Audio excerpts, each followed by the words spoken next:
அனைவருக்கும் வணக்கம்.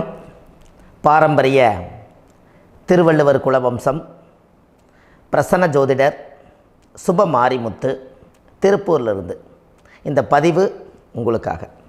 ஐயா வணக்கங்க ஐயா. வணக்கம் ஐயா. ஐயா இப்போது மக்கள் சார்பாக ஒரு கேள்வி இன்றைக்கி நான் கேட்கலான் இருக்கேன். கேளுங்க ஐயா. ஐயா அதாவது இந்த ஜாதகத்தில் முடக்கு இருக்கு, ஜாதகத்தையும் முடக்கிருச்சு, கண்டிப்பாக அதனால் வாழ்க்கையில் நிறைய பிரச்சனைகள் அப்படின்னு சொல்லி நிறைய பேர் கேட்குறாங்க. கண்டிப்பாங்க ஐயா. இந்த முடக்குங்கிறது என்னங்க ஐயா? அதற்கும் கர்மாவுக்கு ஏதாவது சம்மந்தம் இருக்காங்க ஐயா? ரொம்ப பற்றி சொன்னீங்கன்னா ரொம்ப உதவியாக இருக்குங்க. நல்ல கேள்விங்க ஐயா. இந்த கர்மாவே முதல்ல எங்கேருந்து வருது அப்படிங்கிறது தான் இப்போ நம்ம சொல்ல போகிறோம். இதுவரைக்கும் எத்தனையோ கருத்துக்களெல்லாம் நீங்கள் இந்த உலகத்தில் கேட்டிருப்பீங்க.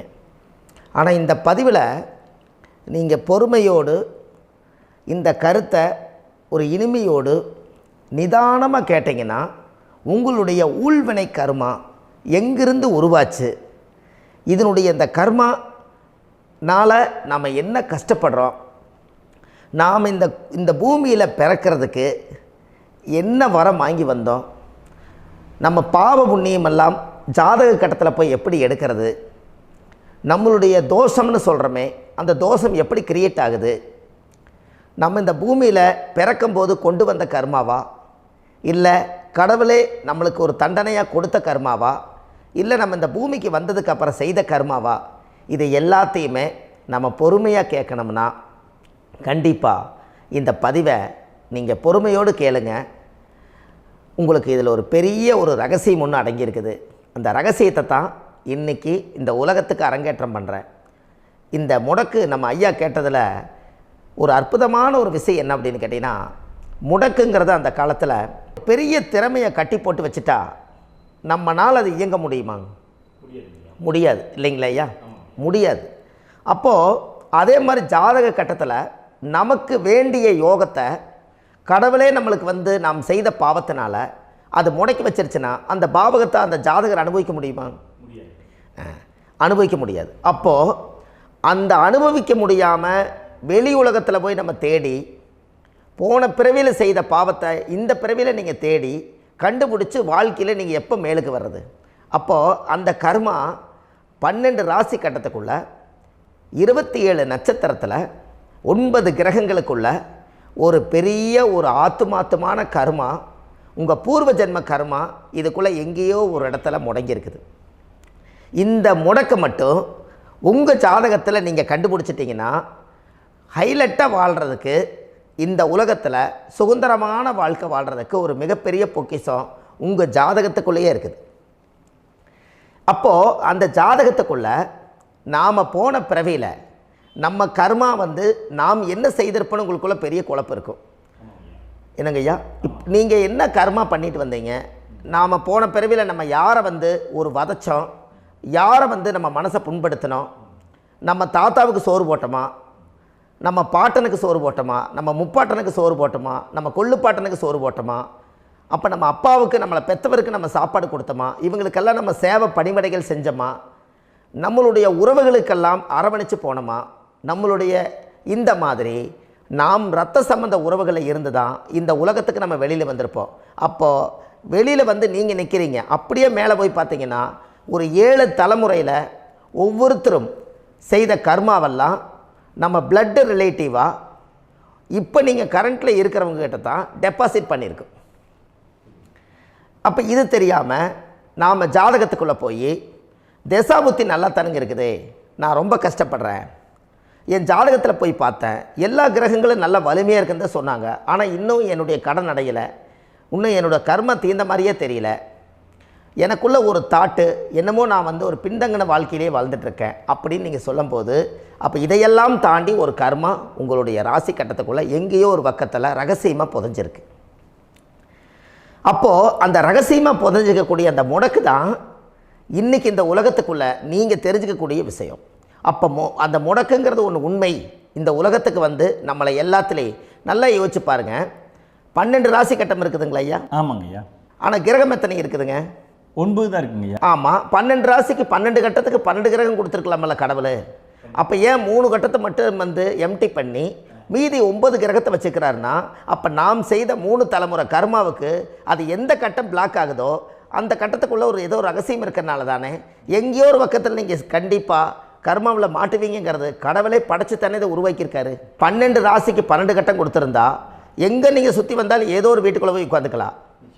ஆனால் ஒரு வீடு சுத்தமாக இருக்குது, ஒரு வீட்டில் 4 கிரகம் இருக்குது, ஒரு வீட்டில் 3 கிரகம் இருக்குது, ஒரு வீட்டில் 5 கிரகம் இருக்குது, ஒரு 3 வீடு 4 வீடு காலியாக இருக்குது. அப்போ எங்கேயோ ஒரு ராசி கட்டத்துக்குள்ளேயே கடவுளுடைய கர்மா விளையாட்டு, அது ரகசிய விளையாட்டு தான். அப்போது இந்த இடத்துல தான் உங்கள் ஜாதகத்தில் முடக்கு இருக்குது. இந்த முடக்கை நீங்கள் எப்படியெல்லாம் அதை ஆராய்ச்சி பண்ணி கண்டுபிடிக்க முடியும் அப்படிங்கிற ஒரு விஷயத்தை தான் இன்றைக்கி நம்ம இந்த உலகத்துக்குள்ளே இதை நுழைக்க போகிறேன். இப்போ அப்பா செய்த பாவம்னு ஒன்று இருக்குமில்லங்க ஐயா, நம்ம அறியாத வயசில் தெரியாதில்ல, அப்பா செய்த பாவம்னு இருக்கும். அப்பாவுடைய சொத்து பிள்ளைக்குத்தானா, அப்பாவுடைய பாவம் பிள்ளைக்குத்தானே, என்னங்க ஐயா? சரி, அப்போ தாத்தா இருக்கிறாரு, தாத்தாவுடைய கர்மா உயிர் எங்கே எழுதி வைக்கிறாருங்க? அப்போது மகனை விட்டுறாரு. அப்போ தாத்தா மாதிரியே முகம் இருக்குது, தாத்தா மாதிரியே அவருடைய நடை உடை பாவனை இருக்குது, அவர் தாத்தாவுடைய ஜீனு தான் அப்படின்னு இவர் சொல்லும்போது, அப்போ தாத்தாவுடைய சொத்து பேரனுக்கு சொந்தம்னா தாத்தாவுடைய பாவம் எங்கே போகுங்க? Very good. அப்போ அப்போது இந்த கர்மா எப்படி டிரான்ஸ்ஃபர் ஆகுதுன்னு உங்களுக்கு தெரியுதா? அப்போ நீங்கள் போன பிறவியில் அந்த தாத்தாவுடைய பேரனை நீங்கள் பிறக்கிறதுக்கு கர்மம் உங்களை செயல்பட வச்சுருக்குது. அதனால் நீங்கள் தாத்தாங்கிறீங்க. அதனால் அந்த கௌரவமாக எங்கள் தாத்தா சம்பாரித்த சொத்து நான் தான் அனுபவிக்கணுங்கிற விதியை நீங்கள் உருவாக்கிறீங்க. அப்போது இந்த ஜாதகத்தில் அந்த ஊழ்வினை தோஷந்தான் ஏதோ ஒரு வழியில் உங்களை கர்மாவை செயல்படுத்துது. அதனால தான் இந்த ஜாதகத்தில் எந்த ஒரு முடக்கை எடுக்கிறதா இருந்தாலும் சூரியன் என்ற நட்சத்திரம் எதுவோ அந்த நட்சத்திரத்துக்கு எந்த வீடு முடக்காகுதோ அங்கே தான் உங்களுடைய கர்மா ஒளிஞ்சிருக்கும். இதுதான் உங்களுடைய பெரிய ஒரு பொக்கிஷமான ரகசியம். சரிங்க ஐயா, இப்போ இதில் நவகிரகங்கள் 9 இருக்கும்போது ஏன் சூரியனை மட்டும் நம்ம இதில் எடுத்துக்கணும்னு நீங்கள் சொல்கிறீங்க? நல்ல கேள்விங்க ஐயா. நீங்கள் கேட்டீங்க பார்த்தீங்களா, 9 நவகிரகம் இருக்கும்போது சூரியனை மட்டும், அந்த சூரியன் என்ற நட்சத்திரம் பிறக்கும்போது அந்த வீடு மட்டும் முடக்காகுன்னு நீங்கள் கேட்டீங்க இல்லையா? இதுதான் அற்புதமான கேள்வி. ஏன் அப்படின்னு கேட்டிங்கன்னா, சூரியன் அப்பாவோட உயிர் கரு போய் அம்மாவுடைய பனிக்கூடத்தில் கர்ப்பத்தில் வச்சு 10 மாதம் 300 நாள் சுமந்து நீங்கள் இந்த பூமிக்கு வெளியில் வரும்போது நீங்கள் என்ன பாவத்தை இவங்க விதைச்சாங்களோ அந்த கர்மாவை வாங்கிட்டு தான் நீங்கள் வெளியில் பிரசவமாகறீங்க. இதுதானே? அப்போ சூரியன் என்ற நட்சத்திரம், அந்த சூரியனுங்கிறது உயிர் கருவல்லவா, அப்பாவுடைய உயிரணுக்கள் அம்மாவுடைய கருவிக்குள்ளே போய் நாம் குழந்தை வடிவத்தில் இருந்து 300 நாள் பாவ உன்னித்த பதிவில் ஏட்டு எழுதி ஒரு ஜாதகத்தை கையில் கொடுத்து பிறந்த உடனே உங்களுக்கு ஒரு ஏட்டை பெரட்டி நீ இப்படித்தான் விதி, இனிமேல் இப்படித்தான் நீ வாழணும்னு சொல்லி உங்கள் கர்மாவை நீங்கள் கர்மாவோடு தானே வெளியில் பிறக்கிறீங்க. அப்போ சூரியன் என்ற நட்சத்திரம் தானே இந்த உலகத்துக்கு ஒரு பெரிய ஒரு மகத்துவம். இப்போ பாருங்கள், விடிய வரைக்கும் நம்ம முழிச்சிட்ருக்குறோம், காலையில் சூரிய உதயமானால் அவங்கவுங்க செயல்படுறோம். மீதி எல்லா கிரகங்களுக்குமே வெளிச்சத்தை கொடுக்கக்கூடிய சக்தி சூரியனுடைய பிம்ப ஒளிக்குத்தானே உண்டு, என்னங்க ஐயா? அதனால தான் மேசத்து உச்ச வீடுன்னு சொல்லி மேசத்தை உச்சம்னு சொல்லி சூரிய உச்சத்தை அங்கே தான் வச்சாங்க. அப்போது அந்த காலச்சக்கரத்துக்கு 5ஆம் இடம் பூர்வ புண்ணியஸ்தானத்தில் போய் சிம்மத்தில் கொண்டு போய் சூரியனை ஆட்சி வீடுன்னு வச்சாங்க. அப்போது சூரியனில் இருந்து தான் அந்த மையப்புள்ளி உருவாகுது. அப்போ உங்களுடைய ஜாதகத்தில் அந்த சூரியனாகப்பட்டவர் பிறக்கும்போது நீங்கள் உங்கள் ஜாதகத்தை நீங்கள் எடுத்துக்கங்க ஐயா. நீங்கள் இன்றைக்கே போய் கதவை திறந்து உங்கள் பெட்டியை திறந்து பீர்வாவுக்குள்ளே உங்களுடைய ஜாதகம் இருக்குது, அந்த ஜாதகத்தை எடுத்து ஜோதிடர்கிட்டையே நீங்கள் சந்தேகம் கேட்குறக்கு முன்பு நீங்களே உங்களுடைய கர்ம பற்றி தெரிஞ்சுக்கிறதுக்கு இந்த பதிவில் உங்களுக்கு ஒரு ரகசியத்தை சொல்லித்தரேன். உங்கள் ஜாதகத்தில் இப்போ இது வரைக்கும் ராசி கட்டத்தை நீங்கள் பார்த்துருப்பீங்க, ஆனால் பாதசாரம்னு ஒன்று இருக்கும் இல்லைங்களா? ராசிக்கு பாதசாரம்னு ஒன்று இருக்கும்.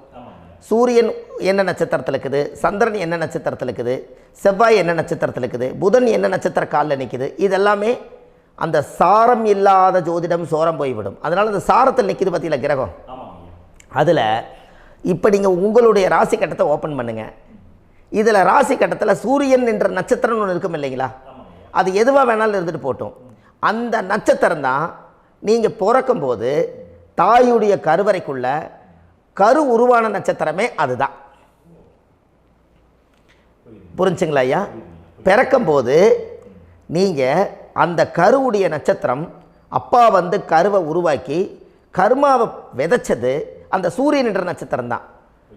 அந்த வீட்டுக்கு தான் இந்த ராசி கட்டத்தில் உங்களுக்கு முடக்கு உருவாகுது. புரிஞ்சுங்களா ஐயா? அப்போது ஒரு ஜாதகத்தில் சூரியன் என்ற நட்சத்திரம் எதுவோ அதுதான் உங்களுடைய கர்மா நட்சத்திரம். இப்போ நம்ம பிறக்காதுக்கு முன்னாடி அப்பா கட்டத்தில் அந்த கர்மா டெபாசிட் ஆகிருக்கும். அதை ட்ரான்ஸ்ஃபர் எப்படி பண்ணுறாரு? அவருக்கு ஒரு கல்யாணம் வச்சு அவர் குடும்ப வாழ்க்கையில் வாழ்ந்து நம்மளோட உயிர் கருவை கொண்டு போய் ஊராம் பொண்ணை கல்யாணம் பண்ணி பொண்டாட்டின்னு எடுத்துக்கொண்டு அந்த பொண்டாட்டிங்கிற உரிமையாகி இவருடைய உயிர் கரு உருவாகி வாரிசுகள் வெளியில் வருது. அதானங்க ஐயா? அப்போது அந்த சூரியன் என்ற நட்சத்திரம் தான் இந்த உலகத்தில் ஒரு பிரம்மாண்டமான நட்சத்திரம். இந்த நட்சத்திரம் உங்கள் மனசுக்குள்ளே ஏதாவது இருந்துச்சுன்னா உங்கள் வீட்டில் ஏதாவது ஒரு நல்ல விஷயங்கள் நீங்கள் பண்ணுறதா இருந்தால் அந்த கர்மா நட்சத்திரம் சூரியனுடைய நட்சத்திரம் இருக்குது பார்த்தீங்களா, அந்த நட்சத்திரத்தில் எந்த ஒரு சேவைகளும் செய்யக்கூடாது. அதுதான் கர்மா. அதை போய் நீங்கள் ஆக்டிவேட் பண்ணி விட்டீங்கன்னா அது முன்னோர்களை வந்து நீங்கள் வந்து தொந்தரவு பண்ண மாதிரி. அந்த கர்ம நட்சத்திரம் தான் உங்கள் வாழ்க்கையில் அது புதஞ்சிருக்கிறதா. இப்போ குழந்தை பிறந்தாலோ சீர் சீமந்தங்கள் நீங்கள் செய்கிறதாலோ கல்யாணம் முக்கிறதுனாலோ உங்கள் ஜென்ம நட்சத்திரத்தன்னைக்கு கல்யாணம் பண்ண வேண்டாம்னு சொல்லிக்கிறாங்கல்லங்க. உங்களுக்கு ஜென்ம நட்சத்திரத்துக்கு முன்னாடி உங்களை உருவாக்குன நட்சத்திரம் தான் ஜென்ம நட்சத்திரம். அப்போ சூரியன் என்ற நட்சத்திரம் அப்பாவுடைய ஜென்ம நட்சத்திரமாக அந்த ஊழ்வினை கர்மம் செயல்படுது. அப்போ அந்த முடக்கு யார் வழியில் வந்தது? முன்னோர்கள் வழியில் வந்தது. முன்னோர்கள் கட்டி வச்சது யாரைய? குலதெய்வத்தை. அப்போ அந்த குலதெய்வத்தை போய் சாமிக்கு போய் வீடு வாசல்லாம் வலித்து குலதெய்வத்தை போய் தேங்காய் பழம் பூ மாலை கல்கண்டு வாங்கி அர்ச்சனை பண்ணி ஒரு அன்னதானம் ஒன்று பண்ணிவிட்டு சாமிக்கு பொங்கல் வச்சு நைவேத்தியம் பண்ணிவிட்டு உங்கள் ஜாதகத்தை வச்சு பூஜை பண்ணிவிட்டு வாங்க. அதுக்கப்புறம் தான் உங்கள் கர்மாவை கண்டுபிடிக்கிறதுக்கு வழியே பிறக்கும். குலதெய்வத்தை வணங்காமல் கோவிந்தா கோவிந்தா என்று பல தெய்வத்தை வணங்கினாலும் பலனொன்றும் இல்லைன்னு அந்த காலத்தில் முன்னோர்கள் சொல்லி வச்சுக்கிறாங்களா இல்லைங்களா? அதனால் கண்டிப்பாக அதை கண்டுபிடிச்சி நீங்கள் அதுக்கு ஒரு நைவேத்தியம் பண்ணால் மட்டும்தான் முதல்ல உங்கள் 5ஆம் பாவம் முன்னோர்கள் அது வேலை செய்யும். குலதெய்வ ஆலயத்துக்கு போயிட்டு வாங்க. போயிட்டு வந்துட்டு இந்த கர்மவினை தோஷத்தை நிவர்த்தி பண்ணுறதுக்குண்டான சரியான பரிகாரத்தை நம்ம எடுப்போம். அப்போது உண்மையாலுமே ஒரு ராசி கட்டத்துக்குள்ளே இந்த மாதிரி ஒரு அந்த கர்ம தோஷம் இருப்பதனால இந்த கர்மா தோஷத்துக்கு அந்த முடக்க தோஷங்கிறத நீங்கள் எடுத்து அதை கண்டுபிடிச்சி அந்த சூரியன் என்ற நட்சத்திரம் எந்த ராசி கட்டத்தில் போய் முடக்காயிருக்குதோ அந்த முடக்கு எந்த பாவகம் வந்து நம்மளுக்கு லாக் ஆகிருக்குதோ அந்த பாவகத்துக்கு உண்டான பரிகாரங்கள் அதுக்குரிய ஸ்தலங்கள் அந்த கோவில்களில் போய் சுவாமிக்கு தேங்காய் பழம் பூமாலை கல்கண்டு வாங்கி அர்ச்சனை பண்ணி நீங்கள் அந்த கோவிலுக்குள்ளே போய் உட்காந்து சாமி கும்பிட்டு வந்தீங்கன்னா உங்களுடைய ஜாதகத்தில் இருக்கக்கூடிய அந்த முடக்கு தோசை நீங்கி வாழ்க்கையில் நீங்கள் எதை சாதிக்க வந்தீங்களோ அந்த சாதனையை நீங்கள் சாதிச்சிட்ருப்பீங்க. புரிஞ்சுங்களா ஐயா? ஏன் அப்படின்னா அந்த முடக்கு நட்சத்திரத்துக்குள்ளே தான் ஒரு தோஷம் இருக்குது. இப்போ அந்த காலத்தில் பாருங்கள் ஐயா, முன்னோர்கள் எல்லாம் நிறைய பேர் கோவில் கட்டி வச்சுட்டு போயிருக்காங்களா இல்லைங்களா? இந்த கோவில் எதுக்காக கட்டி வச்சுக்கிறாங்கன்னா அவங்க கட்டினவங்களுக்கும் அந்த முடக்கு தோஷம் இருந்திருக்குது. ராஜாக்கள் இருந்திருக்குது, மன்னர்கள் காலத்தில் இருந்திருக்குது, ஜமீன்தார் காலத்தில் இருந்திருக்குது.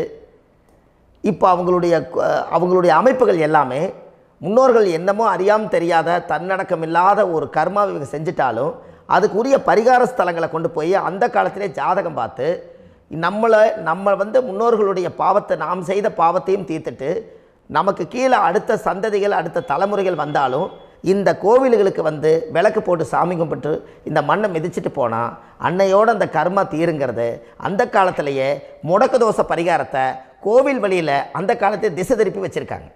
அப்போ நீங்கள் கோவிலுக்கு போகாமல் கண்டிப்பாக இந்த பரிகாரத்தை நீங்கள் உடைக்க முடியாது. ஏன் உடைக்க முடியாதுன்னா இப்போ நீங்கள் எத்தனை வருஷம் வாழ்கிறீங்க ஐயா? 120 வருஷமே வச்சுக்கோங்க. சூரியன் திசை 6 வருஷம், சந்திரன் திசை 10 வருஷம், செவ்வாய் திசை 7 வருஷம், ராகு திசை 18 வருஷம், குரு திசை 16 வருஷம், சனி திசை 19 வருஷம், புதன் திசை 17 வருஷம், கேது திசை 7 வருஷம், சுக்கிரன் திசை 20 வருஷம். இப்போ நான் சொன்ன டோட்டலெல்லாம் கூட்டிங்கன்னா 120 வருஷம் வரும். இது ஒரு மனிதர் பிறந்து பூரண ஆயுளோடு வாழ்ந்தால் இந்த 120 வருஷம் வாழ்ந்தால் அவர் இந்த பூலோக பதவி விட்டு சிவலோக பதவி போயிடுவார். அதுக்கு பேர் தான் பூரண ஆயுள் என்று பொருள். அப்போ இந்த பூரண ஆயுளை வாழ்ந்தவருக்கு 120 வருஷம். கோயில் எத்தனை வருஷம் வாழுதுங்க ஐயா? கோயில் பழங்காலத்து கோயிலெல்லாம் எத்தனை வருஷம் வாழுதுங்க? 12 வருஷத்துக்கு கும்பாபிஷேகம். அது ஓகே, அது பரவாயில்ல. 12 வருஷத்துக்கு ஒருக்கா பழசை புதுப்பிச்சு கும்பாபிஷேகம் பண்ணி மறுபடியும் அதுக்கு பவர் ஊட்டி சக்தி ஊட்டி அதுக்கு உருவேற்றுறாங்க. நான் சொல்கிறது கோயில் 5000 வருஷம் 4000 வருஷம் பெரிய பெரிய சித்தர்கள், மகான்கள், ரிஷிமார்கள், யோகிகள், சித்தர்கள் இவங்களெல்லாம் போய் கோவில்லையே சிவனையும் பெருமாளையும் வழிபாடு பட்டுட்டு கோவில்லையே ஒரு ஓரத்தில் ஜீவசமாதி ஆயிட்டாங்கன்னு பழைய கால கோயிலில் சித்தர்கள் குடியிருக்காங்களா இல்லைங்களா? இருக்காங்கல்லங்க ஐயா. அப்போது நாம் 120 வருஷம் வாழ்கிறோம், கோவில் 5000 வருஷம் வாழுது. எங்கே சக்தி அதிகமாக இருக்குன்னு சொல்லுங்க? கோவிலில் தாங்க ஐயா. கோயில் தான், அதில் ஒன்றும் மாற்றம் இல்லைங்களே. கோயில் தாங்க. அப்போ கோவிலில் தான் அந்த சக்தி இருக்குதுன்னு நீங்கள் சொல்கிறீங்க. அப்போ உங்களுடைய கர்மாவை உடைக்கிறதுக்கு 120 வருஷம் பெருசா 5000 வருஷம் பெருசான்னு சொல்லுங்கள்? 5000 தாங்க. அப்போ 5000 வருஷம் உள்ள அலைகள் எத்தனை அந்த சிவனுக்கு இப்போ சிவன் கோயிலே உங்களுக்கு முடக்கு தோஷத்துக்கு ஒரு கோயில் வருதுன்னு வச்சுக்கோங்க. அந்த கோவிலில் எத்தனை முடக்குகளுக்கு உண்டான கோவில்கள், எத்தனை பழங்களை ஊற்றி சாமிக்கு அபிஷேகம் பண்ணியிருப்பாங்க, எத்தனை பால் கூட ஊற்றிருப்பாங்க, பன்னீர், தேன், இளநீ, மஞ்சள் நீர், திருமஞ்சனம், அபிஷேகம், பொங்கல், நைவேத்தியம் இத்தனையும் செஞ்சு அந்த சிவனை சிவனாக பார்த்து அந்த கருவறைக்குள்ள ஒரு கிராணங்கள் வரும்போதும் கூட பாதுகாப்பு பண்ணி வச்சு நல்ல சக்தியோடு அந்த கருவறையை புத்தியோடு அவங்க வேலை செஞ்சு அந்த காலத்தில் வச்சுருக்காங்களா இல்லைங்களா? அப்போது நம்ம வீட்டை அவ்வளோ சுத்தமாக வச்சுருக்க முடியுமா? என்னதான் வாஸ்து இருந்தாலும் முடியாது இல்லைங்களா? அப்போது அவ்வளவு ஒரு பவர்ஃபுல்லான கோவில் அந்த முடக்கு தோஷத்துக்குள்ளே ரகசியமாக அந்த கோயில் அடங்கியிருக்குது. உங்கள் ஜாதகத்துக்குள்ளே உண்மையாலுமே ஊழ்வினை கோயில், கர்மவினை கோயில் அதுக்குள்ளே இருக்குது. அந்த ஜாதகத்தை கணிச்சு பார்த்தா கரெக்டாக உங்களுடைய ஜாதகத்தில் அப்பாவுடைய கருவறையிலேருந்து உயிர் உருவாகிற நேரத்தில் இருந்து இப்போ வரைக்கும் நீங்கள் கரண்ட்டில் வாழ வரைக்கும் அந்த கர்ம கூட வர்றதை ஒரே ஒரு இடத்துல போனால் மட்டும்தான் விட்டுட்டு வர முடியும். அது எந்த வீடு அப்படின்னு கேட்டால் உங்களுக்கு அப்பாவுடைய கர்மா வழியில் போய் அந்த கோவில் பழையகால கோயில், பழையகால தெய்வங்கள், அந்த கோவில் தான் உங்கள் ஜாதகத்துக்குள்ள ரகசியமாக இருக்கும். அது ஏன் இந்த பதிவில் உங்களால் சொல்ல முடியாது அப்படின்னா, இந்த பதிவில் ஏன் உங்க சொல்ல முடியாதுன்னா உங்கள் ஜாதகம் தெரியாமல் என்ன கோயிலை நீங்கள் சொல்லுவீங்க? இப்போ பொதுவாக ஒரு நட்சத்திரத்துக்கு ஏதோ ஒரு கோவிலை அவங்க சொல்லி நீங்கள் போயிட்டு வர்றீங்கன்னு வச்சுக்கோங்க. ஆனால் அது வேலை செய்யலைன்னா நம்மளுக்கு என்னங்க இவ்வளோ கஷ்டப்பட்டு போய் அதை பலனடையிலேன்னு கேள்வி கேட்டக்கூடாது. உங்கள் ஜாதகத்தை நீங்கள் கொண்டாங்க, உங்கள் டேட் ஆஃப் பர்த் டயத்தை போட்டு ஜாதகத்தை கணிச்சு நீங்கள் சூரியன் என்ற நட்சத்திரத்துக்கு உங்களுடைய கர்மவினை கோவில் யார், உங்களுடைய முடக்கு யார், ஊழ்வனை தோஷத்துக்கு உண்டானவர் யார், தாய் வழி கர்மா யார், தந்தை வழி கர்மா எது, நீங்கள் பிறக்கும்போது வந்த கர்மா என்ன, இது எல்லாம் கணிக்காமல் பொதுவாக ஒரு கோயிலில் போய் நீங்கள் பாட்டுக்கு சாமி கும்பிட்டு வந்தால் பலன் எப்படி கிடைக்கும்? கண்டிப்பாக கிடைக்காதுங்க ஐயா. என்னங்க ஐயா? அது தெரிஞ்சு பண்ணாதான் சரியா? ஒரு டாக்டர்கிட்ட போகிறீங்க, என்னை அப்படியே ஸ்கேன் பண்ணி ஒரே ஒரு மாத்திரை கொடுங்கன்னு கேட்டால் டாக்டர் கொடுப்பாருங்களா? அவர் என்ன பிரச்சனை இருக்குதோ அதை முதல்ல கண்டுபிடிச்சி ஸ்கேன் பண்ணி பார்த்து ரிப்போர்ட் எடுத்து அது மூலியமாக தான் கொஞ்சம் எடுத்து ஐயா உங்களுக்கு இந்த பிரச்சனை, இதுக்கு தீர்வுக்கு இதுக்குண்டான மெடிசன், இது இப்படித்தான் சாப்பிடணும்னு அது முறையாக சொல்லி அந்த உயிர் வாழ வைக்கிறாரு டாக்டர். அவர் ஒரு தெய்வ வடிவத்தில். கரெக்டுங்களா ஐயா? அப்போ உங்களோட கர்மா எங்கே செயல்படுது அப்படின்னா, இந்த முடக்க நீங்கள் இந்த பதிவில் தெரிஞ்சுக்கங்க. அதுக்குரிய நட்சத்திரம் என்னன்னு தெரிஞ்சு வச்சுங்க. உங்கள் ஜாதகத்தில் சூரியன் என்ற நட்சத்திரத்தை எடுத்துக்கங்க. அந்த வீட்டுக்கு முடக்க இந்த பதிவில் எந்த வீடு லாக் ஆகிருக்குதுங்கிறத நான் உங்களுக்கு இந்த வீட்டில் சொல்கிறேன். அந்த வீட்டு நீங்கள் பாருங்கள், உங்களுடைய லக்கணத்துக்கு அது எந்த வீடு. இப்போ லக்கணத்துக்கு ஒரு 7வது வீடுன்னே வச்சுக்கோங்க. அப்போ லக்கணத்துக்கு 7வது வீடே முடக்கு. அப்படி ஒரு முடக்கு ஆகிப்போச்சுன்னா ஒரு ஜாதகத்தில் லக்கணம் தான் 1, 7ஆம் இடம்ங்கிறது மனைவி ஸ்தானம். ஒரு ஆணுடைய ஜாதகத்துக்கு 7ஆம் இடம் தான் மனைவி. அவருக்கு நல்ல மனைவி அமையாமல் ஆடம்பரம் இருந்தும் வீடு அரண்மனை மாதிரி இருந்தும் அந்த மனைவியை ஒரு சந்தோஷமாக அவர் அனுபவிக்க முடியாது. புரிஞ்சுங்களா ஐயா? சந்தோஷமாக அனுபவிக்க முடியாது. ஏன் அப்படி? 7ஆம் இடத்துல தான் அவரோட கர்மா உட்கார்ந்துருக்குது. கரெக்டாக சொன்னீங்க. 7ஆம் இடத்துல தான் அந்த கர்மா உட்கார்ந்துருக்குது. அப்போ அந்த 7ஆம் இடத்துல இருக்கக்கூடிய அந்த கர்மா போன பிறவியில் நீ மனைவிக்கு சோறு போடாமல் மனைவியை கட்டி வச்சு அடிக்கிறதும், மனைவியை துன்புறுத்துறதும், அந்த மனைவி இருக்கவே இன்னொரு வாழ்க்கைக்குள்ளே போகிறதும், இங்கே வாழ வேண்டிய தாம்பத்திய சந்தோஷத்தை கொண்டு போய் இன்னொரு இடத்துல கொடுக்கறதும், தெரிஞ்சிருந்தே நம்மளுடைய மனசுக்குள்ளே திருடுத்தனமாக வாழ்கிறதும், இது எல்லா கர்மாவும் போன பிறவியில் நாம் செய்த ஊழ்வினை கர்மா தான் உங்கள் ஜாதகத்தில் 7ஆம் இடம் முடக்கு. அப்போ அந்த 7ஆம் இடம் முடக்கா இருந்துச்சுன்னா கண்டிப்பாக உங்கள் ஜாதகத்தில் நீங்கள் என்ன அனுபவிச்சிட முடியும்? நல்ல நண்பர்கள் கிடைக்க மாட்டாங்க, நல்ல ஒரு பார்ட்னர்ஷிப் அமையாது, நல்ல ஒரு நட்பு வட்டங்களில் எதையும் அனுபவிக்க விடாது, ஒரு அங்கீகாரமான உறவுகளில் போய் நம்ம ஸ்ட்ராங்காக நிற்க முடியாது. 7ஆம் இடம் என்பது தாம்பத்திய வாழ்க்கை, பூர்த்தி இல்லாத வாழ்க்கையாக இருக்கும். இப்படியெல்லாம் அந்த ஜாதகத்தில் ஒரு பொதுவாக ஒரு ஜாதகத்தில் 7ஆம் பாவம் முடக்காயிட்டால் இந்த கர்மாவை அவர் அனுபவிச்சுக்கிட்டே இருப்பார். இது எப்போத்தான் அதுக்கு ஒரு தீர்வு வேணுங்கய்யா? அந்த கோயில் எதுன்னு நீங்கள் கரெக்டாக சொன்னீங்க. இப்போ இது மனிதனால் செயல்படுது. மனிதர்கள் தான் கோயிலை கட்டி வச்சாங்க. தெய்வத்தை விட ஒரு காலத்தில் மனிதர்களுக்கு மகிமை ஜாஸ்தி. ஏன்னா சாதாரண ஒரு மண் பூமியாக இருந்த இடத்த மனிதர்கள் தான் கோயில் கட்டி ஒரு மகிமைப்படுத்தி புண்ணியம் பண்ணி வச்சாங்க. மனிதர்களுக்கு சக்தி அதிகம்தான், ஆனால் பிரபஞ்சத்துக்கு அதை விட சக்தி அதிகம் அல்லவா? ஐயா, நீங்கள் கோவிலுக்கு போய் அந்த கர்மா உடைக்கிறதுக்கு கோவிலில் சக்தி இருக்குது, ரைட்டு.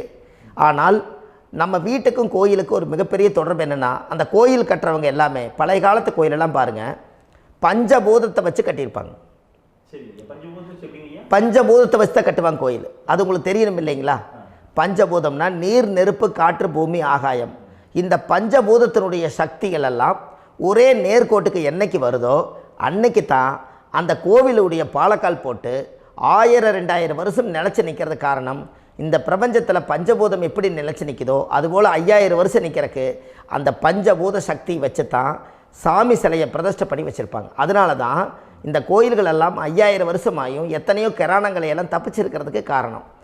அப்பேற்பட்ட புண்ணிய ஸ்தலம் உங்களுக்கு எதுன்னு தெரியணும் அல்லவா? என்னங்க ஐயா? அப்பேற்பட்ட புண்ணிய ஸ்தலம் உங்களுக்கு எதுன்னு தெரிஞ்சால் தானே நீங்கள் போய் செய்ய முடியும், இல்லாட்டி கண்டிப்பாக தெரியாது. அப்போ இந்த முடக்கு தோஷத்தை கடவுள்கிட்ட கொண்டு போய் ஒப்படைக்கணும். நாம் பிறக்கும் போது கொண்டு வந்த கர்மாவை நாம் இருக்கும் காலத்தில் கொண்டு போய் இந்த கர்மாவை சுத்தப்படுத்தி, நீங்கள் பாவ ஆத்மாவை இந்த பூமியில் பிறந்து பூலோகத்தில் எல்லா புண்ணியத்தையும் செஞ்சுட்டு இந்த பூலோகத்தை விட்டு நீங்கள் போகும்போது புனித ஆத்மாவாக போகணுன்னா உங்கள் கர்மாவை கொண்டுட்டு போகாதீங்க, கர்மாவை நிவர்த்தி செய்யுங்க. என்னங்க ஐயா? அப்போ கர்மாவை சுத்தப்படுத்துங்க. கர்மாவை சுத்தப்படுத்திட்டு உங்களுக்கு பிறக்கிற குழந்தைகளுக்கு அந்த கர்மாவை டிரான்ஸ்ஃபர் பண்ணாமல் உங்களோட நில் பண்ணுங்க. ஒரு உதாரணம் சொல்லட்டுங்களா ஐயா? ஒரு காந்தம் ஒன்று இருக்குது இல்லைங்களா? ஒரு காந்தம்ங்கிறது ஒரு தாத்தாவாக வச்சுக்கோங்க. ஒரு இரும்பை கொண்டு போய் வச்சா ஒட்டு மோட்டாதா? அப்போ ஒட்டுனோடனே காந்தம்ங்கிறது தாத்தா, அவருக்கு பிறந்த வாரிசுக்கு அந்த கர்ம டிரான்ஸ்ஃபர் ஆயிருமா? சரி, இன்னொரு இரும்பை கொண்டு போய் வைங்க, ஒட்டு மோட்டாதா? அப்போ அது பேரனுக்கு வைங்க, பேரனுக்கு வந்துருச்சு அந்த கர்மா. இன்னொரு இரும்பை கொண்டு போய் வைங்க, அந்த காந்தத்துக்கு நேர் இன்னொன்று வைங்க, ஒட்டு மோட்டாதா? அப்போ அதை கொண்டு போய் நம்ம கொள்ளு பேரனுக்கு வைங்க. இப்படியே டிரான்ஸ்ஃபர் ஆகி தலைமுறையாக இந்த கர்மா தொடர்ந்துக்கிட்டே இருக்குது. இந்த இடத்துல கொண்டு போய் காந்தத்துக்கு இரும்பு ஒட்டிகிட்டே இருக்குதுல்ல, இந்த இடத்துல ஒரு மரக்கட்டை செஞ்சு கொண்டு போய் கரெக்டாக வச்சுக்கினே போட்டுமா? அந்த மரக்கட்டையை கொண்டு போய் வைக்கிறவர் யார்? மரக்கட்டை வச்சுட்டு அடுத்த வாரிசு புனிதமாக பிறந்துட்டு அந்த மேலே இருக்கிற கர்மாலாம் இந்த அடுத்த இதுக்கு வராதில்ல. இதுதாங்க ஐயா கர்மா. தொடர்ந்து வரக்கூடிய கர்மாவை அதை நில் பண்ணணுங்கிறதுக்கு பேர் தான் இந்த உதாரணத்தை சொன்னவங்களுக்கு. அப்போ நாம் இந்த பூலோகத்தில் நம்ம ஒரு தாயுடைய கருவறையில் இருந்து தொப்புள் கொடி அறுக்கும் நேரம் நாம் என்ன கர்மாவை வாங்கி வந்திருந்தாலும் அதையெல்லாம் ஆராய்ச்சி செய்து ஜாதகத்தில் முழுமையாக கண்டுபிடிச்சி ஒரு காலம் இல்லைனாலும் ஒரு காலம் நம்ம நல்லா இருக்கிறதுக்காக, நம்ம வாரிசுகள் எல்லாம் நலமடைஞ்சு வளமடைஞ்சு வர்றதுக்காக இந்த கர்மா தோஷத்தை கரெக்டாக கண்டுபிடிச்சி சரியான கோவிலுக்கு போய் நீங்கள் கர்மாவை நிவர்த்தி பண்ணி அங்கே பூஜை புனஸ்தானங்கள், சகசரநாம பூஜைகள், ஓமங்கள், வழிபாடுகள் இதெல்லாம் நீங்கள் செஞ்சு உங்களுடைய பாவத்தை எல்லாம் கழித்து உங்கள் ஜாதகத்தவே யோகமாக மாற்ற முடியும். கண்டிப்பாக மாற்ற முடியும். ஏன்னா நம்ம யாரை நம்பி செய்கிறோம்? சரியான கடவுள்கிட்ட வழிகாமிக்க போகிறோம். அப்போ கடவுள் பொய்யாயிருவாரா?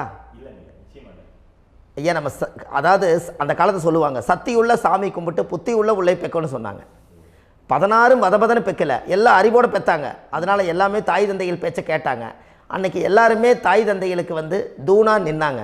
அப்போ அந்த காலத்தில் சத்தியுள்ள சாமி கும்பிட்டு புத்தி உள்ள உள்ளே பெக்கணும்னு சொல்லி அன்றைக்கி அறிவோடு பெற்று இந்த கர்மாவை ஆளுக்கு ஒரு கர்மாவை டிரான்ஸ்ஃபரை பிரித்து எல்லாரும் சுத்தப்படுத்தினாங்க. இன்றைக்கி நம்ம ஒரு குழந்தை 2 குழந்தை பெற்று வச்சுருக்கோம். அவங்களுக்கே இவ்வளவு கர்மா வந்துருச்சுன்னா இந்த குழந்தைகளுக்கு என்னைக்கு இந்த கர்மாவை போய் கண்டுபிடிச்சி நீங்கள் எப்போ சரி பண்ணுவீங்கன்னு. அப்போ இந்த வாழ்க்கையில் ஏதோ ஒரு பிரபஞ்ச சக்தி நம்மளை அறியாமல் என்னமோ ஒரு இயக்கத்தில் கொண்டு போய் விட்டுருச்சுங்களா? அப்போ இனிமேலாவது இந்த கர்மாவில் இருந்து கண்டிப்பாக நம்ம நிவர்த்தி ஆகணும்னு சொன்னால் இந்த முடக்கு தோஷத்தை யாரெல்லாம் கண்டுபிடிச்சி இந்த ஊழ்வினை கர்மாவில் இருந்து நாம் கருவறையில் சுமக்கும் போது 10 மாதம் நீங்களாம் என்னென்ன நினச்சிருப்பீங்க? அதாவது கருவறைக்குள்ள கருப்பாக ஒரு பிண்டம் இடப்பக்கம் கிடக்கையில் இந்த பூமிக்கு வரும்போது நீங்கள் என்னென்ன நினச்சிருப்பீங்க? இந்த பிறந்ததுக்கு அப்புறம் வந்து தான் அம்மா தெரியுது, அப்பா தெரியுது, தாத்தா தெரியுது, பாட்டி தெரியுது, இந்த உலகத்தில் கண்கொள்ளாத காட்சிகள் எல்லாம் தெரியுது, எல்லாம் தெரியுது. ஆனால் 10 மாதம் உங்கள் வாழ்க்கையில் நீங்கள் இருக்கும்போது நீங்கள் என்னென்னலாம் நினச்சி இந்த பதிவில் இறைவன் கொடுத்தாரோ அதையெல்லாம் அனுபவிக்கத்தான் வந்தீங்க. அதுக்கு இடையில இருக்கிறதான கர்மா. இந்த ஒரு விஷயம் உங்களுக்கு கிடச்சிருச்சுன்னா நீங்கள் எல்லாருமே ராஜயோகமாக பிழைப்பீங்கள்ல. இதில் ஏழை பணக்கார யாரையுமே சொல்ல வரல. அவங்க பிறக்கும்போது புண்ணியத்தை பொறுத்து தான் போன ஜென்மத்தில் நம்ம என்ன புண்ணியங்கள் பண்ணி வச்சோமோ அந்த புண்ணியத்தில் இன்றைக்கி நல்லா வாழ்கிறாங்க. ஒருத்தர் கேட்டார், என் ஜாதகத்தில்ங்க எங்கூட படித்தவர் இடம் வாங்கிட்டார், வீடு வாசல் கட்டிட்டார், தொழில் பண்ணிட்டார், நல்லா இருக்கார், ஆனால் நான் இன்னும் அப்படியே தான் இருக்கிறேங்கன்னு ஒருத்தர் கேட்டார். அதுக்கு ஒரு கருத்து என்னென்னா, டேட் ஆஃப் பர்த் ஒன்று தான், டைம் ஒன்று தானே வச்சுக்கோங்க. அவங்க அப்பா செஞ்ச புண்ணியம் வேறு, நீங்கள் செஞ்ச பாவங்கள் வேறு. அவர் செஞ்ச புண்ணியத்தினால அவருக்கு எல்லாமே முன்னாடி கிடைக்குது. நீ கர்மாவெல்லாம் கழிச்சிட்டீங்கன்னா பின்னாடி கிடைக்க போகுது. இதில் மற்றவங்களை பற்றி வேற்றுமையாக நினைக்கிறதுல எந்த ஒரு இதுவுமே இல்லை. அப்போ ஒருத்தர் பார்த்து ஒருத்தர் வாழ வேண்டாம். உங்களுடைய சுய அறிவை வச்சு இந்த பூலோகத்தில் இந்த பூமியில் நீங்கள் 4 தெரிஞ்சு நல்ல விதமாக கற்றுக்கிட்டு இந்த உலகத்தில் சிறப்பாக வாழ கற்றுக்குங்க. அதுக்கு அந்த ஊழ்வினை தோஷத்தை கண்டுபிடிங்க. உங்களுக்குன்னு ஒரு முடக்கு இருக்குதுங்கிறத இன்றைக்கி நீங்கள் எழுதி வைங்க. அதை எப்படியாவது கண்டுபிடிங்க, அதை தேடுங்க. ஒரு முறை நீங்கள் ஜாதகத்தை கொண்டு வாங்க. அந்த ஜாதகத்தை கொண்டு வந்து உங்கள் பாவகத்தில் எத்தனாம் பாவம் முடக்காயிருக்குதுன்னு பாருங்கள். அந்த பாவகம் முடக்காயிருச்சுன்னா உங்கள் வாழ்க்கையில் அதிலிருந்து உங்களால் வெளியில் வரவே முடியாது, கண்டிப்பாக வர முடியாது. அதை நீங்கள் கண்டுபிடிச்சா மட்டும்தான் நீங்கள் மேலே வர முடியும். ஏன்னா நிறைய பரிகாரங்கள், பூஜைகள், யாகங்கள், ஓமங்கள் எல்லாம் செய்து வச்சும் கூட அந்த கர்மவினைக்கு உண்டான கோவிலுக்கு போய் அந்த 5000 வருஷ பழமை வாய்ந்த தெய்வத்துக்கிட்ட போய் நீங்கள் முறையிட்டு விளக்கு போட்டு உங்கள் கர்மத்தை எல்லாம் நான் நீ தான் தீர்த்து கொடுக்கணும்னு சொல்லி நம்பிக்கையோடு நீங்கள் போய் அந்த சரணாகதி அடையிறீங்க பாருங்கள், அங்கே தான் உங்கள் கர்மாவை எடுத்து விடுறாரு. அப்போ இந்த ரகசியம் உங்களுக்கு வேணுமல்லவா? அப்போ உங்கள் ஜாதகத்தில் எங்கே முடங்கி அதுக்குரிய கோவில்கள் எல்லாம் என்ன, அதுக்கு தான பரிகாரம் என்ன, அதுக்கு நீர் பரிகாரம் என்ன, யாத்திரை பரிகாரங்கள் என்ன, நீங்கள் வீட்டில் இருந்தே செயல்படுத்தக்கூடிய பரிகாரங்கள் என்ன, பரிகாரம் கோவிலுக்கு போய்த்தான் நடக்குமா, இல்லை நாம் வீட்டில் வச்சு வணங்குறதுனால நடக்குமா, நாம் செய்யக்கூடிய தர்ம பரிகாரங்கள் என்ன, தான பரிகாரங்கள் என்ன, இப்படி பல விதமாக இருக்கிறனால உங்கள் ஜாதகத்துக்கு எந்த மாதிரி பரிகாரம் கனெக்ட் ஆகுதுங்கிறது தெரியணும். இது தெரியாமல் கண்டிப்பாக உங்களால் செயல்படுத்துறது ரொம்ப கஷ்டம். இதனால் இதை நீங்கள் தெரிஞ்சுக்கணும்னா இப்போ நம்ம பாருங்கள், நீங்கள் அந்த தெரிஞ்சுக்கிட்டாலே உங்கள் வாழ்க்கையில் ஒரு டைம் தான் நீங்கள் தெரிஞ்சுக்க போகிறீங்க. உங்களுடைய கர்மா என்ன, நீங்கள் எங்கே செயல்பட்டு போயிட்டுருக்கிறீங்க, உங்கள் போகிற பாதை சரியா இல்லை அந்த பாதையில் முள்ளு கல் இருக்குதா, இது எல்லாம் உங்களுக்கு தெரியலனா இந்த முடக்கை கண்டுபிடிக்கக்கூடிய சக்தி வாய்ந்த இந்த கர்மாவை நிவர்த்தி பண்ணுறதுக்கு வழிகள் இருக்குது. அதனால் நீங்கள் கண்டிப்பாக இந்த முடக்கை தெரிஞ்சுக்கணும். இந்த முடக்கு ராசினா என்ன உண்மையாலுமே உங்கள் வாழ்க்கையில் நீங்கள் தெரிஞ்சு இனிமேல் உங்கள் வாழ்க்கையில் இதுவரையிலும் கர்மாவுக்குள்ளேயே கஷ்டப்பட்டீங்க, வழி தெரியாமல் கண்ணை கட்டி காட்டில் விட்ட மாதிரி இருந்தீங்க. இனி அப்படி இருக்க வேண்டாம். உங்கள் ஜாதகத்தில் 12 ராசி கட்டத்தில் 9 கிரகம் போகும், மீனி 3 கிரகம், 3 கட்டம் உங்களுக்கு எங்கேயோ ஒரு பக்கத்தில் 3 கட்டம் எம்டியாக தான் இருக்கும். கரெக்டுங்களா? அது இல்லாமல் ஒரு ஜாதகம் பிறக்காது. ஏன்னா 9 கிரகத்துக்கு 9 கணக்கு போட்டால் 3 கட்டம் எம்டியாக தான் நிற்குது. அந்த கட்டத்துக்குள்ளே எந்த நட்சத்திரத்தில், எந்த சாரத்தில், எத்தனாவது டிகிரியில், எத்தனாவது பாதசாரத்தில், எத்தனை வெகுளையில், எத்தனை செகண்டுக்குள்ளே இந்த கர்மா உள்ளே புகுந்து உங்களை செயல்படுத்துதுங்கிறத கண்டிப்பாக உங்கள் ஜாதகத்தை கொடுங்க. பார்த்து இந்த விஷயத்தை சொல்கிறேன், நீங்கள் அந்த இடத்துக்கு போய் நிவர்த்தி பண்ணிவிட்டு உங்கள் வாழ்க்கையில் கொஞ்சம் காலம் வாழ போகிறீங்க. பாருங்கள், பிறந்ததுலேருந்து 20 வருஷத்துக்குள்ளே இளமையாக வாழ்கிறீங்க, குழந்தையாக வாழ்கிறீங்க. 20லேருந்து 40 வயசுக்குள்ளே தான் உங்களுக்கு ஒரு பொண்ணை பார்த்து கல்யாணம் பண்ணி ஒரு கரு உருவாக்குறீங்க. அதுக்கப்புறம் 40லேருந்து 60க்குள்ளே குழந்தை பெற்று கடமை முடிச்சிடுறீங்க. 60 வயசுக்கு மேலே ரிட்டையர்ட் ஆகிடுறீங்க. இந்த 20க்கும் 60க்கும் இல்லாத 20லேருந்து இந்த 40 வயசுக்குள்ளே உங்களோட தேடல் என்னவோ அது வாழ வேண்டிய சுகபோகமான வாழ்க்கை எல்லாமே அந்த 40க்குள்ளே தான் இருக்குது. இந்த 40க்குள்ளே இருக்கக்கூடிய வாழ்க்கையை இந்த கர்மா தெரியாமல் காலத்தை வீணாக்க வேண்டாம். வாழ வேண்டிய வயசில் நீங்கள் வாழணும். அதுக்குரிய கர்மாவை நீங்கள் சுத்தப்படுத்துங்க. எப்படியெல்லாம் நீங்கள் சந்தோஷமாக வாழ்கிறீங்கன்னு எனக்கு ஒரு தகவல் கொடுங்க. வேறு லெவலில் நீங்கள் இருப்பீங்க. கண்டிப்பாக இந்த பதிவில் உங்களுக்கு நான் இந்த விஷயத்தை கொடுக்க போகிறேன். இந்த முடக்கு நட்சத்திரங்கள் என்ன அப்படிங்கிறத இந்த பதிவில் நீங்கள் ஒரு நோட் ஒன்று எடுத்துக்கோங்க, குறித்து வச்சுக்கோங்க. இதில் இருந்து அவங்கவுங்களுக்கு முடக்கு நட்சத்திரம் என்னங்கிறத இந்த பதிவில் நான் உங்களுக்கு கொடுக்குறேன். இந்த வீடு தான் அது முடக்குங்கிறத சொல்கிறேன். இதையெல்லாம் நீங்கள் தெரிஞ்சு உங்கள் ஜாதகத்தவே நீங்கள் முடக்கு எடுத்து கண்டிப்பாக உங்கள் வாழ்க்கையில் நீங்கள் நல்லா இருப்பீங்க. அதுக்கு ஒரு நோட் எடுத்து வச்சுக்கோங்க. இது வரைக்கும் கர்மாவை பற்றி நம்ம பேசினோம். உங்கள் ஜாதகத்தில் சூரியன் என்ற நட்சத்திரத்துக்கு தான் முடக்குன்னு சொன்னீங்களே, எந்த வீடுங்கிற ரகசியத்தை இன்றைக்கி நம்ம எல்லோரும் தெரிஞ்சுக்கலாமா? இத்தனை காலமாக நீங்கள் தெரிஞ்சுக்காத ஒரு ரகசியத்தை இன்றைக்கி உங்கள் ஜாதக கட்டத்தில் நீங்களே முடக்க கண்டுபிடிச்சி அதுக்குண்டான பலனை தேட போகிறீங்க. அந்த தேடல் தான் உங்களை கொண்டு போய் உட்கார வைக்க போகுது. ஒரு உதாரணம், உங்கள் ஜாதகத்தில் பாதசாரம் இருக்குது அல்லவா? அந்த பாதசாரத்தில் சூரியன் என்ற நட்சத்திரம், சூரியன் நின்ற நட்சத்திரம் பாதசாரத்தில் கரெக்டாக எடுங்க. சூரியன் என்ற நட்சத்திரம் உங்களுக்கு பூரட்டாதி நட்சத்திரத்தில் இருந்தால் கன்னி ராசி வீடு தான் முடக்கு ராசி. அப்போ உங்கள் வாழ்க்கையில் அந்த முடக்கு ராசியை கண்டுபிடிச்சி உங்கள் லக்னத்துக்கு அது எத்தனாம் பாவம் நீங்கள் தெரிஞ்சுக்கங்க. சூரியன் என்ற நட்சத்திரம் பூரட்டாதி நட்சத்திரமாக இருந்தால் அது கன்னி ராசி வீடு தான் முடக்கு ராசி. கண்டிப்பாக உங்கள் வாழ்க்கையில் உங்கள் லக்னத்துக்கு அது எத்தனாம் பாவகமோ அந்த பாவகத்தை நீங்கள் அனுபவிச்சுட்டு இருக்க முடியாது. அங்கே தான் உங்களுக்கு கர்மா ஒளிஞ்சிருக்கும். அதை நீங்கள் கண்டுபிடிச்சி அதுக்குரிய வழிபாட்டு ஸ்தலங்களும் அதுக்குண்டான பூஜை புனஸ்தானங்களும் அதுக்கு என்ன மாதிரி பரிகாரங்கள் உங்கள் ஜாதகத்தில் இருக்குதுன்னு அது புதஞ்சிருக்கும். அதையெல்லாம் கண்டுபிடிச்சி அந்த கர்மாவை நீங்கள் சுத்தப்படுத்தியாச்சுன்னா கண்டிப்பாக உங்கள் வாழ்க்கை ரொம்ப நல்லாயிருக்கும். பிறப்பே வாழ்க்கையில் ஒரு சரித்திரத்தை உருவாக்குறதுக்கு தான். உத்திரட்டாதி நட்சத்திரத்தை பற்றி அடுத்த பதிவில் பார்ப்போம். நம்ம ஆன்லைன்லேயே ஜாதகம் பார்க்குறோம். உங்கள் date of birth time place கொடுத்தீங்கன்னா போதும், உங்களுக்கு ஜாதகத்தை கணிச்சு ஃபோன்லேயே உங்களுக்கு கர்ம ராசி கண்டுபிடிச்சி உங்களுக்கு உண்டான கர்ம பரிகாரத்தை சொல்லி உங்கள் வாழ்க்கையில் ஒரு வெளிச்சத்தை கொண்டு வர்றதுக்கு என்றைக்கும் உங்களுக்கு உறுதுணையாக இருப்பேன். நீங்கள் கண்டிப்பாக இந்த பதிவுகள் எல்லாம் இது உங்களுக்காகத்தான். இது அதிகாலை நேரத்தில் பிரம்ம முகூர்த்தத்தில் இந்த பதிவை உங்களுக்கு முழுமையாக சமர்ப்பணம் பண்ணுறேன். இதை இதை வழி நடத்தி இதைய எப்படியெல்லாம் இந்த முடக்கை கண்டுபிடிச்சி இப்படியெல்லாம் பேச வச்சு அழகு பார்க்க நம்ம முன்னோர்களுடைய ஆசீர்வாதமும் இந்த முடக்கை கண்டுபிடிச்ச குருமார்களும் அவங்களுடைய குடும்ப பாரம்பரிய வம்சாவளிகளும் எல்லாருமே நல்லா இருக்கணும். அதுக்காக இந்த நேரத்தில் நான் அடியேன் சுப மாரிமுத்தாக இருந்து திருப்பூர்லேருந்து இந்த பதிவை உங்களுக்கு நான் கொடுக்குறேன்.